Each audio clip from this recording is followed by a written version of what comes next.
Hello, grade 9. It is a pleasure thing that I can see you now after we have our midterm. And this time we will continue our lesson civic especially. And our lesson civic now is about sikap positif terhadap pokok-pokok pikiran pembukaan Undang-Undang Dasar Negara Republik Indonesia tahun 1945. My dear students, kita telah mempelajari pokok-pokok pikiran dalam pembukaan Undang-Undang Dasar 1945. And now we will see bagaimana kita dapat bersikap positif terhadap pikiran-pikiran tersebut. Nah, berikut disajikan beberapa contoh sikap positif yang dapat kita laksanakan dari pokok-pokok pikiran tersebut. 1.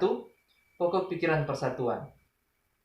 Beberapa contoh sikap positif. A.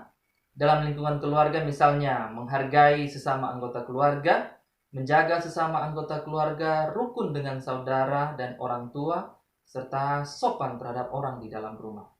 B. Dalam lingkungan sekolah misalnya bersama-sama membersihkan lingkungan sekolah, berteman dengan semua orang tanpa pandang bulu, dan aktif dalam organisasi sekolah. Dan C. Dalam lingkungan negara misalnya mendahulukan kepentingan bangsa dan negara, menghormati orang lain yang berbeda suku, agama, dan ras. Nah, sekarang mari kita lihat pokok pikiran yang kedua, yaitu pokok pikiran keadilan sosial. Beberapa contoh sikap positifnya.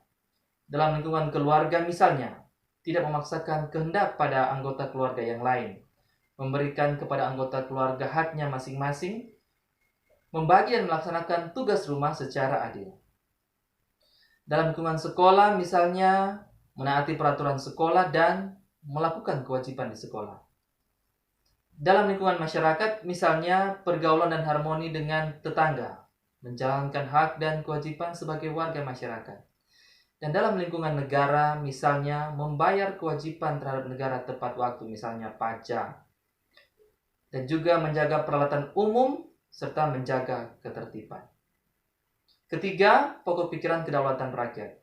Beberapa contoh pikiran positifnya. Dalam lingkungan keluarga, misalnya menghargai pendapat anggota keluarga yang lain, bermusyawarah untuk mengambil keputusan demi kepentingan keluarga. Dalam lingkungan sekolah, misalnya melakukan musyawarah dan mufakat untuk menyelesaikan masalah bersama menyangkut kepentingan sekolah, menghargai pendapat teman dalam sebuah diskusi kelompok. Dalam lingkungan masyarakat, misalnya ikut membantu menyelenggarakan pemilihan ketua RT atau juga RW. Dan dalam lingkungan negara, misalnya membantu mensukseskan pemilu atau pemilihan umum.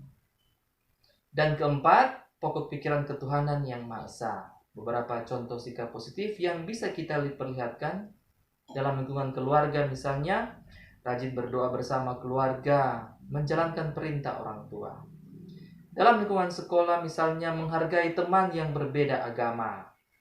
Dalam lingkungan masyarakat misalnya menghargai tetangga yang sedang menjalankan ibadah menurut agamanya. Dan dalam lingkungan negara misalnya bertoleransi terhadap orang lain yang berbeda agama. Well, my dear students, demikianlah beberapa sikap positif yang dapat kita perlihatkan dan tunjukkan menyangkut pokok-pokok pikiran pembukaan Undang-Undang Dasar Negara Republik Indonesia tahun 1945. We'll see you again in next topic, in next time, in next class.